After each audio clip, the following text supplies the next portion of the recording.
Scene number 3 ની શરૂઆત કરીએ આપણે।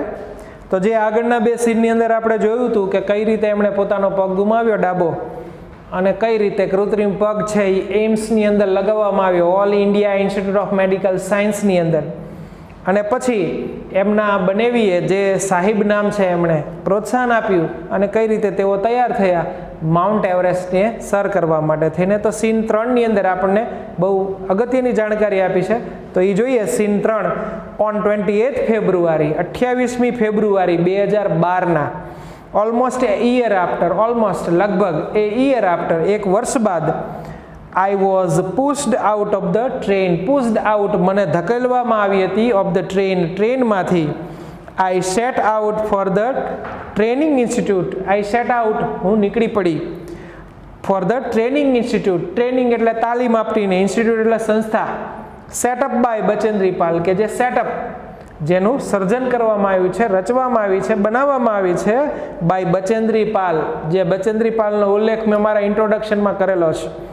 બચેન્દ્રી પાલ નિયર ઉત્તરકાશી, ઉત્તરકાશીની બાજુની અંદર એક તાલીમી સંસ્થા લગાવવામાં આવી છે, બનાવવામાં આવી છે બચેન્દ્રી પાલ દ્વારા। I called up Bachendri Pal to her, tell her that we had reached Uttarkashi, અને મેં ફોન કર્યો બચેન્દ્રી પાલને જણાવવા માટે થઈને કે we had reached, અમે પહોંચી ગયા છીએ ઉત્તરકાશીની અંદર। She was surprised, તેણી સરપ્રાઇઝડ થઈ ગઈ હતી એટલે કે આશ્ચર્ય પામી ગઈ। at how quickly, હાવ કઈ રીતે, ક્વિકલી ઝડપી, આઈ હેડ રીચ્ડ હું કેટલી ઝડપી ત્યાં પહોંચી ગઈ હતી એ જાણીને તેઓ આશ્ચર્ય પામ્યા હતા, કારણ કે વિકલાંગ હતા, વાર લાગે એમ હતું ચાલતા આવતા, પણ છતાં એ કેટલા ઝડપી પહોંચી ગયા આ સાંભળીને એમને આશ્ચર્ય થયું। આફ્ટર ધીસ, આ બાદ, માય કોન્ફિડન્સ, મારો આત્મવિશ્વાસ, માય કોન્ફિડન્સ સ્કાય રોકેટેડ, ઝડપથી વધવા લાગ્યો, જેમ આકાશમાં રોકેટ ઉપર ચડતું હોય એમ ઝડપથી મારો આત્મવિશ્વાસ પણ વધવા લાગ્યો। બચેન્દ્રી પાલ ઓલવેઝ પમ્પ્ડ, બચેન્દ્રી પાલ હંમેશા, ઓલવેઝ હંમેશા પમ્પ્ડ ભરતા, ફ્રેશ કોન્ફિડન્સ, ફ્રેશ તાજો એવો કોન્ફિડન્સ વિશ્વાસ, ઇન મી મારામાં। Arunima you are far better than others, અને શું કહેતા એ આપ્યું છે જુઓ તમને ઇન્વર્ટેડ કોમામાં કે Arunima you are far better, તું ઘણી સારી છો, દેન અધર્સ બીજાઓ કરતા, બીજાઓ કરતા તો તું ક્યાંય સારી છો, વધારે સારી છો। ધીઝ પીપલ સીમ, આ લોકો સીમ જણાય છે ટુ બી સફરિંગ, પીડાતા, આ લોકો છે એ પીડાતા હોય એવું લાગે છે ફ્રોમ હેન્ડીકેપ, એટલે કે આ બધા જે લોકો રહ્યા એ હેન્ડીકેપ વિકલાંગો હોય એવું લાગે છે, નોટ યુ, તું નહીં। I am proud of you, મને ગર્વ છે તારી ઉપર, I am proud of you, but before Everest expedition, Everest ઉપર ચડ્યા પહેલાં, એક્સપેડિશન સાહસ યાત્રા, એવરેસ્ટની સાહસ યાત્રા પહેલાં, you will have to prove, you will have to ફરજિયાત તારે પ્રૂવ સાબિત કરવાની છે, you will have to prove yourself તારી જાતને, you have to prove yourself if you climb, જો તું ચડાણ કરીશ, ઇફ યુ ક્લાઇમ્બ 21,798 21,798 ફીટની હાઇટ કે ચામસર કાંગડી, ચામસર કાંગડી નામનો માઉન્ટેન છે ત્યાં ઇન લદાખ, કે જે લદાખમાં આવેલો છે। You will be on your way to Everest, અને ત્યારે you will be on the way, માર્ગમાં હઈશ, ઓફ એવરેસ્ટ, તો ત્યારે તું એવરેસ્ટના માર્ગે હઈશ એવું તું માનજે। આઈ સક્સેસફુલી, સક્સેસફુલી એટલે સફળતાથી, આઈ સક્સેસફુલી કમ્પ્લીટેડ, સફળતાથી મેં પૂરું કર્યું દેટ એક્સપેડિશન, મારી યાત્રાને, બાય ધ ટાઈમ એવામાં, વી રીચ્ડ અમે પહોંચ્યા, ધ બેઝ કેમ્પ, બેઝ એટલે પહેલો જે શરૂઆતનો કેમ્પ હોય ત્યાં, અને એ શરૂઆતનો કેમ્પ એ ક્યાં છે, સિચ્યુએટેડ એટ, કે જે સિચ્યુએટેડ રહેલો છે, એટ 18,000 ફીટ, 18,000 ફૂટની ઊંચાઈએ રહેલા પહેલા બેઝ કેમ્પમાં અમે પહોંચ્યા। 16 of the 19 members of the team had retired, અને અમારા 19 મેમ્બર હતા, એટલે કે જે નીકળાતા અમારી ટૂરમાં મેમ્બર્સ સભ્યો 19, એમાંથી 16 જણાએ તો of the team had retired, નિવૃત્તિ લઈ લીધી કે ભાઈ આપણું આ કામ નથી।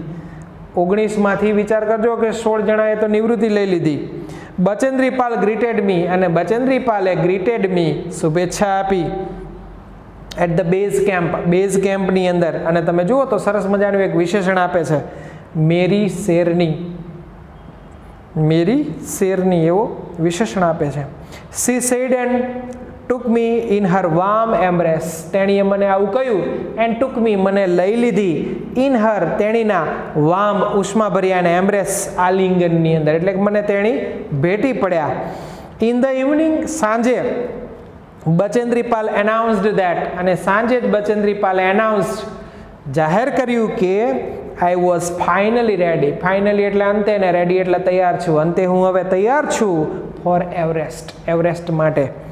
21,798 ફૂટની ઊંચાઈએ પહોંચ્યા પછી બચેન્દ્રીપાલે એમને મંજૂરી આપી કે હવે તમે તૈયાર છો. સી ઓલ્સો એશ્યોર્ડ મી, અને તદુપરાંત તેણીએ મને એશ્યોર્ડ, ખાતરી આપી કે she would talk to the officials, અને તેણીએ મને ખાતરી આપી કે સી વુડ ટોક, તેણી વાત કરશે ઓફિશિયલ્સ, અધિકારીઓને, એટ ટાટા સ્ટીલ, ટાટા સ્ટીલના, ફોર સ્પોન્સરિંગ, ખર્ચો પૂરો પાડવો અથવા તો ખર્ચો એનો આપવો, જેને આપણે પુરસ્કર્તા કહીએ. માય એવરેસ્ટ ડ્રીમ, તેણીનું જે એવરેસ્ટ ડ્રીમ છે એની અંદર ખર્ચો થાય, અને એ ખર્ચો પોતાને પોસાય એમ નહોતો, એટલે એણે કીધું કે હું ટાટા સ્ટીલના અધિકારીઓને કહીશ કે તારો ખર્ચો બધો એ ભોગવશે. અને આવી રીતે તેનું ડ્રીમની શરૂઆત થાય છે. એના પછી છે આપણું સીન 4, પ્રકરણ 4 છે એના જીવનનું. આઈ એરાઇવ્ડ એટ, હું પહોંચી. I arrived at Everest base camp on 11th April 2013. 11 એપ્રિલના 2013ના રોજ હું બેઝ કેમ્પે એવરેસ્ટના પહોંચી. Actually 2 years head passed.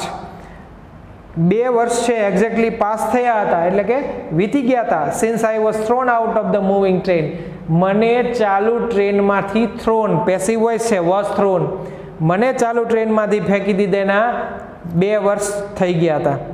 At the camp, અને આ કેમ્પની અંદર નોબડી સીમ્ડ, કોઈ જ જણાતું નહોતું. Nobody seemed to know that, કોઈને લાગતું નહોતું કે જે જાણતા હોય, I had an artificial leg, કે મારો એક પગ ખોટો છે. એટલું સરસ મજાનું આમનું વર્તન હતું, અને કોઈ પણને ક્યારેય એમણે કોઈ પણ પ્રકારની કોઈ વ્યક્તિ પાસેથી દયાની અપેક્ષા નથી રાખી. એટલે કેમ્પમાં કોઈને ખબર નહોતી કે આ બેન વિકલાંગ છે. વન ડે, એક દિવસ, વાઇલ રિટર્નિંગ, પાછા ફરતા, માય લેફ્ટ લેગ, મારો ડાબો પગ, ગોટ વેટ, ગેટ વેટનું ભૂતકાળનું રૂપ છે, ગોટ વેટ, ભીનો થઈ ગયો. પાછા વળતા મારો ડાબો પગ ભીનો થઈ ગયો, વિથ સ્નો, બરફને લીધે. બીકોઝ, કારણ કે, આઈ હેડ સ્લીપ્ડ, હું લપસી પડી હતી. આઈ હેડ સ્લીપ્ડ, હું લપસી પડી હતી. એ કપલ ઓફ ટાઈમ્સ, 1-2 વાર. On the slippery surface, slippery એટલે લપસણું, ને સરફેસ એટલે સપાટી, જમીન ઉપર.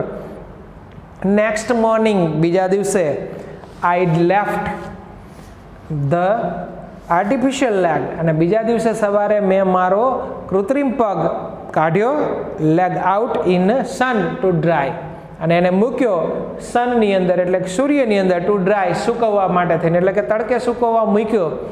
એટ ધેટ ટાઈમ, તે દિવસે, સમ ફોરેનર્સ, કેટલાક ફોરેનર્સ, વિદેશીઓ, રિયલાઇઝ, તેમને ભાન થયું, ખબર પડી કે આઈ હેડ ઓનલી 1 લેગ. ત્યારે લોકોને ભાન થઈ, એટલે કે વિદેશીઓને ખબર પડી કે મારે તે એક જ પગ છે. આફ્ટર ધેટ, અને બાદમાં, માય ટીઆરપી સ્કોર્ડ, અને બાદમાં મારી ટીઆરપી વધી ગઈ. ટીઆરપી શબ્દ છે એ ખરેખર ટૂંકું રૂપ છે શેનું? ટેલિવિઝન રેટિંગ પોઈન્ટ, એટલે કે મારી પ્રખ્યાતિ વધી ગઈ. ઇન માય ફાઇનલ એક્સપેડિશન, અને મારા અંતિમ એક્સપેડિશન, સાહસ યાત્રાની અંદર, ટુ સાગરમઠ, સાગરમઠની અંદર. હવે સાગરમઠ છે એને ગામના લોકોએ નામ આપ્યું છે હેડ ઓફ ધ સી, એટલે કે સમુદ્રનું મસ્તક. The local name of the peak of Everest, કે જેને લોકલ, સ્થાનિક નામ આપવામાં આવ્યું છે peak of the Everest. Peak એટલે ટોચ, અને એવરેસ્ટની ટોચને એક સામાન્ય, એટલે કે સ્થાનિક નામ આપ્યું છે. નીમા કાંચા, નામ યાદ રાખજો, આ વ્યક્તિ છે એમનો માર્ગદર્શક હતો. Nima Kancha was my mountain guide, મારો પર્વતારોહકનો ગાઈડ છે, માઉન્ટેન ગાઈડ નીમા કાંચા.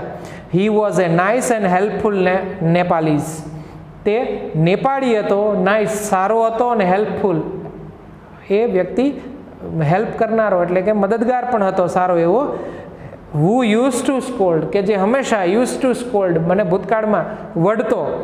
સ્કોલ્ડ મી, સ્કોલ્ડ એટલે વઢવું. મી એટ ટાઈમ, એવા સમયે, વેન અપસેટ, અપસેટ એટલે દુઃખી થવું, જ્યારે હું દુઃખી થતી ત્યારે મને કોઈક વાર વઢતોય ખરો. The last track to peak of Everest begin. અને હવે છેલ્લો રસ્તો શરૂ થયો એવરેસ્ટનો, બિગિન શરૂ થયો, પીક એટલે ટોચનો. It was A very dangerous, અને આ ખરેખર વેરી ઘણો ને ડેન્જરસ, ડેન્જરસ એટલે ભયંકર હતો અથવા તો કહી શકો ખતરનાક હતો. નેરો પાથ, નેરો એટલે સાંકડો ને પાથ એટલે રસ્તો. આઈ સ્લીપ્ડ, હું લપસી, એન્ડ ફેલ વન્સ, એકવાર પડી પણ ખરી. Even my oxygen was running out, અને મારો ઓક્સિજન છે વોઝ રનિંગ આઉટ, ખૂટી રહ્યો હતો. આઈ વોઝ સ્ટ્રગલિંગ, સ્ટ્રગલિંગ એટલે સંઘર્ષ કરવો, હું સંઘર્ષ કરી રહી હતી. With my paining leg, paining એટલે દુખતો ને લેગ એટલે પગ, દુખતા પગ સાથે હું સંઘર્ષ કરી રહી હતી. માય શેરપા, અને મારો જે શેરપા હતો, સેડ મને કહ્યું, I must quit, I must quit, મારે છોડી દેવું જોઈએ, પાછા વળી જવું જોઈએ એમ કીધું. બટ આઈ ન્યૂ, હું જાણતી હતી કે there was no going back, પાછા ફરવાનો કોઈ વિકલ્પ જ નથી, હું જાણતી હતી. આઈ પુશ્ડ ફોરવર્ડ, મેં ધકેલી ફોરવર્ડ મારી જાતને.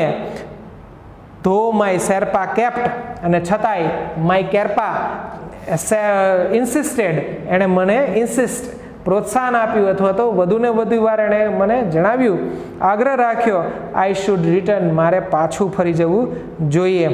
આઈ હેવ ઇનફ ઓક્સિજન, મારી પાસે પૂરતો ઓક્સિજન હતો. ટુ રીચ, ટુ રીચ એટલે પહોંચવું, પહોંચવાનો. ધ સમિટ, ટોચ ઉપર, ટોચ ઉપર પહોંચવા પૂરતો મારી પાસે ઓક્સિજન હતો. એન્ડ હોઇસ્ટ, અને હોઇસ્ટ લહેરાવું, અને હું લહેરાઈ શકત ધ કન્ટ્રીઝ ફ્લેગ, દેશના ફ્લેગને એટલે કે ધ્વજને. વોટ હેપન્સ આફ્ટરવર્ડ્સ, અને બાદમાં શું બનશે, ડઝન્ટ મેટર એનીમોર, એની કોઈ જ, ડઝન્ટ મેટર, મેટર એટલે બાબત હોવી, એનીમોર એ કોઈ જ બાબત નથી, પછી શું બનશે, ભલે જે થવું એ થાય. આઈ ટોલ્ડ નીમા કાંચા, મેં નીમા કાંચાને કહી દીધું. આઈ ટોલ્ડ નીમા કાંચા ફર્મલી, ફર્મલી એટલે દ્રઢપણે. રિમેમ્બર, યાદ રાખો, નન કેન ડિફીટ યુ, કોઈ વ્યક્તિ છે કેન ડિફીટ યુ, ડિફીટ એટલે હરાવવું, તમને કોઈ વ્યક્તિ હરાવી ન શકે. ડિફીટ યુ અન્ટિલ યુ કન્સીડ, કન્સીડ એટલે હાર માનવી, જ્યાં સુધી તમે હાર ન માનો ત્યાં સુધી દુનિયામાં કોઈ વ્યક્તિ તમને હરાવી ન શકે. Yes, occasionally failures will test you, occasionally પ્રસંગોપાત, કોઈક વાર, ફેલિયર નિષ્ફળતા, વિલ ટેસ્ટ તમને ટેસ્ટ કરશે એટલે કે તમને કદાચ પરીક્ષણ કરશે. બટ કીપ ટ્રાઈંગ, પણ છતાંય યુ કીપ ટ્રાઈંગ, તમારે પ્રયત્ન તો ચાલુ જ રાખવાના છે. Some doors of opportunity, some કેટલાક ડોર્સ દરવાજા, ઓફ ઓપોર્ચ્યુનિટી તકના, વિલ સર્ટેનલી ઓપન, સર્ટેનલી એટલે ચોક્કસ ને ઓપન એટલે ખુલી જશે. Then I could see him following me, અને બાદમાં એવું બન્યું કે હું જોઈ શકતી હતી ફોલોઈંગ મી, તે મારી પાછળ હતા. ઇવન એઝ આઈ કન્ટિન્યુડ, છતાં પણ આઈ કન્ટિન્યુડ ચાલુ રાખ્યું, to drag myself to the top, drag એટલે ઢસડવું, અને હવે તો ચાલતાય નહોતા, પોતાની જાતને પોતે ઢસડતા હતા. ટુ ધ ટોપ, ટોચ સુધી. The drag walk, drag continue, અને ઢસડાવવાનું, ચાલવાનું ને ઢસડાવવાનું કન્ટિન્યુ ચાલુ રહ્યું. ટીલ ફાઇનલી હેપેન્ડ, અંતે પૂરું ન થયું ત્યાં સુધી. ધ ટોપ ઇઝ, ટોપ એટલે ટોચનો જે ભાગ રહ્યો, એટલે કે એવરેસ્ટનો જે ટોચનો ભાગ રહ્યો એ કેવો છે, એ સ્મોલ, નાનકડો. 20 by 20 આઈસ ટેબલ, 20 by 20 ઇંચનો એક બરફનું ટેબલ જ છે. આઈ શો સેવરલ ફ્લેગ્સ, અને મેં ત્યાં જોયા સેવરલ કેટલાક ફ્લેગ્સ, ધ્વજને, ઓફ વેરિયસ કન્ટ્રીઝ, વેરિયસ એટલે જુદી જુદી ને કન્ટ્રીઝ એટલે દેશના. ફ્લટરિંગ પ્રાઉડલી, ફ્લટરિંગ એટલે લહેરાતા, પ્રાઉડલી એટલે ગર્વથી. આઈ હેડ લીવડ ધીસ મોમેન્ટ, આ ક્ષણને, આઈ હેડ લીવડ જીવી હતી, સો મેની ટાઈમ્સ ઘણી બધી વાર, ઇન માય ડ્રીમ મારા સ્વપ્નની અંદર.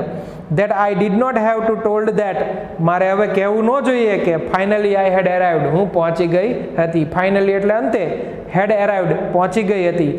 at 10:55 10:55 on 21st May 21મી મે 2013 એટલે કે 2013 2013ની 21મી મેના રોજ I was on the top of the world, હું દુનિયાની ટોચ ઉપર હતી. I was at the top of the world, હું દુનિયાની ટોચ ઉપર હતી.